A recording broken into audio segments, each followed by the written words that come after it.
La réponse à l'énigme de la semaine dernière est une idée. Félicitations à ceux qui ont trouvé la solution et merci à vous tous d'avoir participé. Restez bien jusqu'à la fin. Parce que des recommandations importantes et l'avant-première de ma nouvelle vidéo arrivent. Avant de rentrer dans le vif du sujet, voici une petite énigme pour les plus joueurs d'entre vous. J'attends vos réponses dans les commentaires. Bien sûr, je lis tous les commentaires. On ne peut pas m'acheter, mais je peux tout changer. Qui je suis, je vous donnerai la réponse lors de ma prochaine vidéo. Bonne réflexion à vous. Bonjour à tous et bienvenue sur Mindset et Finance. Pense à t'abonner maintenant pour rester au courant de nos prochaines vidéos et reste jusqu'à la fin. Je vais donner des informations sur le sujet de notre prochaine vidéo. Ta vie ne sera plus jamais la même. Bonjour à tous et bienvenue. C'est Bob Proctor. Vous savez, dans la dernière vidéo que nous avons faite ensemble, j'ai décrit le fonctionnement de l'esprit conscient, le fonctionnement du subconscient et le fait que le corps est une expression de l'esprit. Et plus vous allez réfléchir à cela, plus vous apercevrez que oui, c'est exactement comme ça que ça fonctionne. Maintenant, je veux que vous réfléchissez à la chose suivante. Lorsque vous imprimez une idée dans votre subconscient, cela modifie la vibration de cet instrument que nous appelons le corps. Votre corps est une structure moléculaire. C'est vraiment ce que c'est. C'est une masse d'énergie qui vibre à une très grande vitesse de vibration. Voyez-vous, nous avons inventé un mot pour décrire le fait que nous sommes conscients de notre vibration. Et ce mot, c'est le mot sentir. Si vous demandez à quelqu'un comment il va aujourd'hui, cette personne va répondre « je me sens bien » ou « je me sens pas très bien » ou « je me sens super bien ». Vous n'entendrez jamais une personne dire « oh, je suis conscient que je suis impliqué émotionnellement dans des idées négatives et de ce fait, j'ai basculé dans une vibration négative ». Mais c'est pourtant exactement ce qui se passe.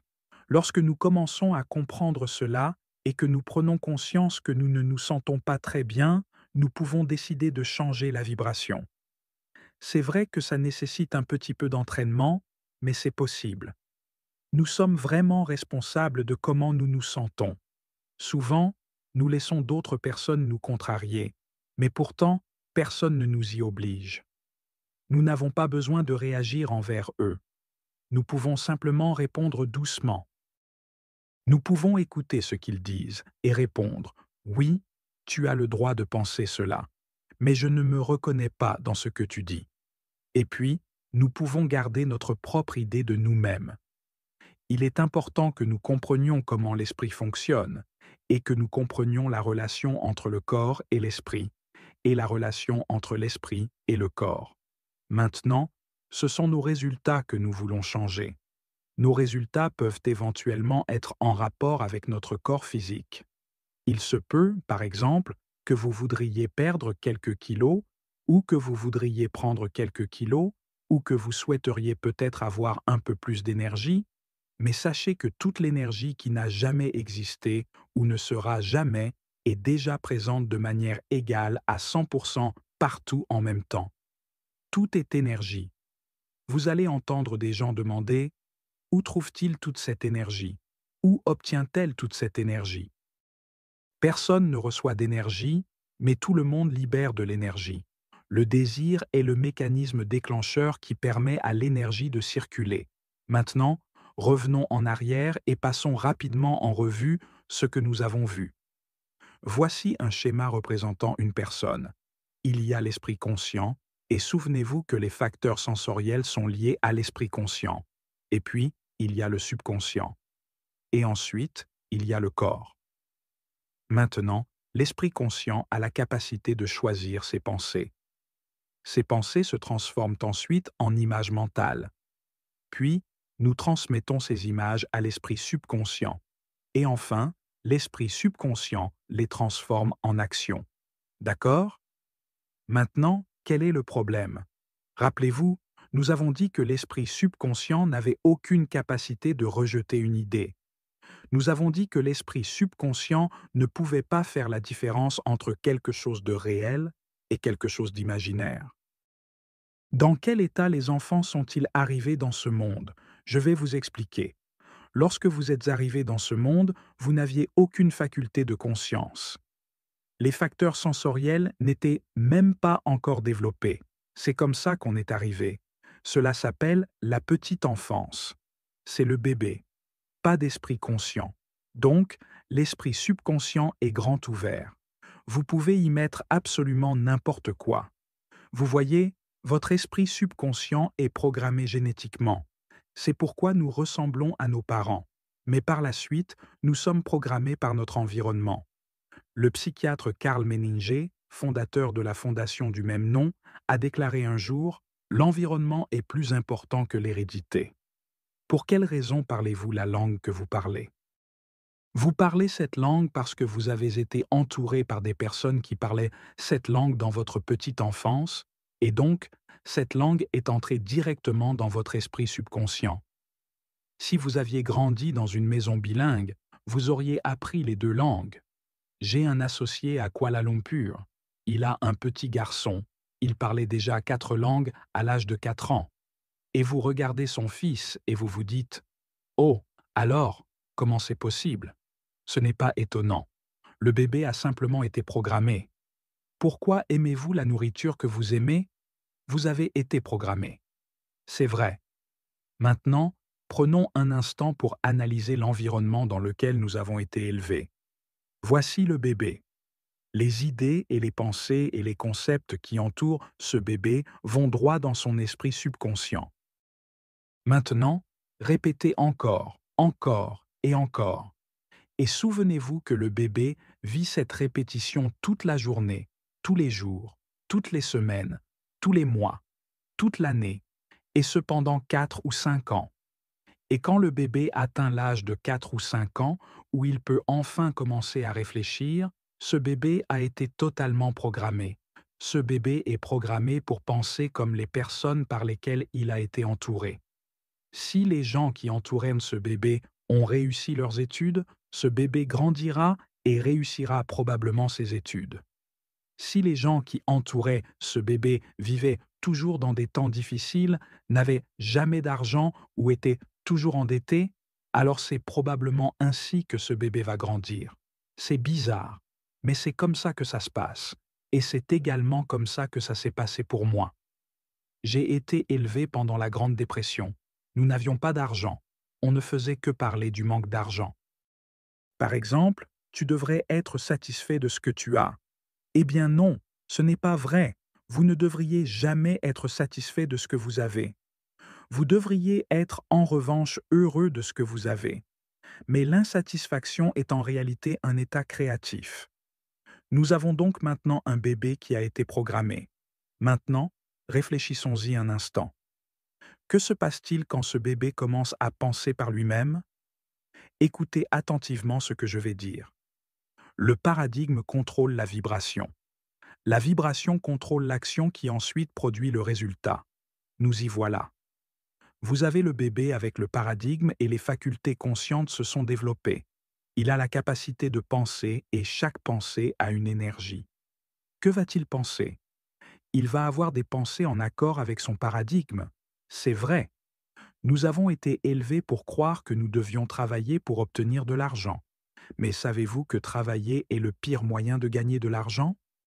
Vous devriez aller au travail pour la satisfaction, pas pour l'argent. En général, on produit un service contre de l'argent. Et il est donc possible de gagner de l'argent pendant que vous dormez. Et d'ailleurs, nous avons des programmes dans lesquels nous enseignons aux gens à gagner plus d'argent pendant qu'ils dorment qu'ils n'en auraient jamais besoin quand ils sont éveillés. Vous vous dites, c'est impossible. Mais c'est juste votre propre paradigme qui vous fait penser que c'est impossible. Il y a des gens qui font cela alors qu'ils sont loin d'être aussi brillants que vous. Donc, ici, nous avons la personne qui a été programmée par sa génétique et son environnement durant sa petite enfance. Ce paradigme n'est rien d'autre qu'une multitude d'habitudes.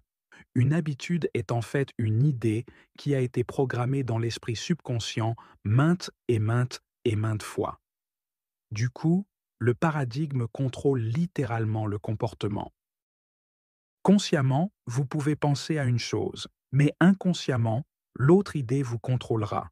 Vous voyez, on peut s'asseoir et on peut lire tous les livres de développement personnel, on peut écouter les enregistrements, on se dit « ouais, je devrais pouvoir faire ça, c'est cohérent, c'est logique. Mais au final, on n'y arrive pas. Pourquoi? Posez-vous la question un instant. Je veux que vous imaginiez que vous allez dès maintenant accepter l'idée de transformer votre revenu annuel en revenu mensuel. Vous vous dites oui, j'aimerais bien faire ça. Mais allez-vous le faire? Probablement pas. Votre paradigme va vous en empêcher. Vous voyez, votre paradigme contrôle littéralement vos résultats. Maintenant, analysons comment le paradigme a été créé. Un paradigme se forme par la répétition. C'est la répétition qui a contribué à l'implantation de l'idée dans votre subconscient. Vous devez comprendre que votre paradigme dicte votre logique. Votre paradigme contrôle la façon dont vous utilisez votre temps.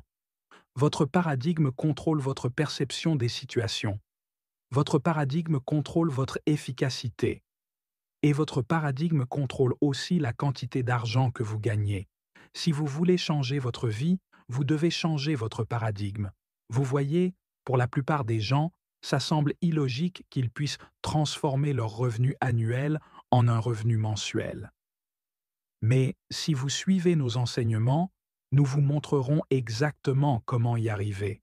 Nous vous montrerons comment accomplir tout ce que vous voulez accomplir, car nous concentrons nos efforts à vous montrer comment changer de paradigme. Lorsque les paradigmes changent, votre vie change. C'est un beau concept. C'est un merveilleux concept. Et vous comprenez enfin pourquoi vous obtenez les résultats que vous avez obtenus jusqu'à présent. Cela n'a rien à voir avec votre intellect. Votre intellect peut tout à fait vous aider à comprendre comment faire les choses, mais cela ne signifie pas que vous allez les faire. Vous pouvez entendre des gens dire « Oui, je comprends ce que vous racontez », mais en fait, leur comportement indique tout le contraire. Pourquoi? Nous croyons quelque chose à un niveau conscient, mais au niveau subconscient, le paradigme croit à autre chose. Il existe un mot appelé praxis. Praxis, c'est l'intégration de la croyance avec le comportement. Donc, nous devons prendre les croyances que nous avons consciemment, c'est-à-dire celles que nous avons déterminées en pensant, et les planter à la place de l'ancienne croyance. Par exemple, j'étais persuadé que je ne pourrais rien réussir de mieux que ce que je faisais à l'époque. Je me sentais déjà chanceux de travailler en tant que technicien de surface. L'idée de fonder et de développer une entreprise dans le monde entier était tout simplement hors de mon imagination. Mais vous savez quelque chose? Quand j'ai changé mon paradigme, toute ma vie a changé. C'est ce que nous faisons, c'est ce dont il s'agit. Vous devez changer de paradigme si vous voulez changer votre vie. Vous pouvez étudier le sujet autant que vous voulez, mais vous devez impérativement comprendre comment modifier ce programme. Et d'ailleurs, c'est ce dont il s'agit. Le paradigme est un programme. Le paradigme est une multitude de concepts qui sont fixés dans votre subconscient et qui contrôlent littéralement votre comportement. C'est un merveilleux concept à comprendre, mais c'est aussi un terrible concept si vous ne le comprenez pas, car il contrôle littéralement toute votre vie. Pourquoi pensez-vous que la plupart des gens traversent leur vie et continuent à obtenir les mêmes résultats année après année? Eh bien, c'est comme ça. Ils n'en ont aucune idée du pourquoi. Tout cela devrait nous être enseigné à l'école, mais ça ne l'est pas. Comment se forme un paradigme? Par la répétition de l'information. Comment changer le paradigme? Par la répétition de l'information. Supposons maintenant que vous rencontrez des difficultés avec l'argent. Vous constatez par exemple que vous avez plus de dépenses que de recettes. La solution, c'est de changer le rapport que vous avez avec l'argent. Et comment faire ça? En répétant une idée encore et encore. C'est là qu'entrent en jeu les affirmations. Je vais vous donner une affirmation que j'utilise depuis des années. Je suis actuellement si heureux et si reconnaissant que l'argent vient à moi en grande quantité par le biais de sources multiples et continues. Je suis actuellement si heureux et reconnaissant que l'argent vient à moi en grande quantité par le biais de sources multiples et continues. Il ne s'agit pas seulement de dire ça une ou deux fois. Vous aurez peut-être à répéter cela 1000 fois par jour, tous les jours, pendant peut-être 90 jours. Et enfin, vous allez commencer à changer votre rapport avec l'argent. Sachez aussi que les personnes qui sont riches ont toutes plusieurs sources différentes de rentrée d'argent. Maintenant, je vais vous dire ce qui m'est arrivé. J'avais toujours avec moi un magnétophone à pile et j'écoutais l'enregistrement encore, tous les jours pendant probablement quelques années. C'était un comportement tellement illogique que tout le monde pensait que j'étais devenu fou. Et je lisais tous les jours le même livre intitulé Réfléchissez et devenez riche. Et d'ailleurs, je lis toujours ce même livre jusqu'à aujourd'hui, et c'est la répétition des informations, de l'enseignement de Earl Nightingale et du livre qui a changé ce paradigme. Je ne savais pas ce que je faisais. Je ne comprenais pas ce que je faisais, mais je l'ai fait. Un jour, un homme est venu me voir à l'hôtel World of Astoria à New York. À la fin du programme des 3 jours, il m'a dit « Bob, je tiens vraiment à vous remercier pour ce que vous venez de me donner. » Et il a continué « Pour la première fois de ma vie, j'ai compris comment j'ai accompli ce que j'ai accompli. » À mon tour, j'ai demandé « Qu'est-ce que vous avez accompli ?» Il a déclaré « J'ai remporté la médaille d'or de décathlon aux Jeux olympiques de Melbourne en Australie en 1957. » Oui, cet homme était Milt Campbell. Et il a dit « Jusqu'à présent, je n'avais jamais compris comment j'y étais arrivé. » Il a ajouté « La prochaine fois que vous organisez un séminaire, je veux y amener mes fils. » Et c'est ce qu'il a fait. Milt et moi sommes devenus de grands amis. Et d'ailleurs, Milt a un double décret de notre maison. Il peut venir quand il le souhaite. J'habite à Toronto. Il habite dans le New Jersey. Mais voici un bon exemple. L'un des meilleurs athlètes au monde, incapable de savoir clairement comment il avait fait pour gagner. Et la plupart des gens qui ont énormément de succès ne savent pas vous expliquer pourquoi ils en ont. En gros, ils ont réécrit leur programme, ils ont changé leur paradigme, ils n'ont peut-être pas compris comment ils l'ont fait, mais ils l'ont fait. Et c'est la raison d'être de notre entreprise. Nous enseignons aux gens comment changer leur paradigme. Je tiens à vous remercier d'avoir regardé cette vidéo et je vais vous demander de partager l'information avec d'autres personnes. Partagez avec les gens. Suggérez-leur de jeter un coup d'œil à ça. Établissez une relation avec les personnes autour de vous.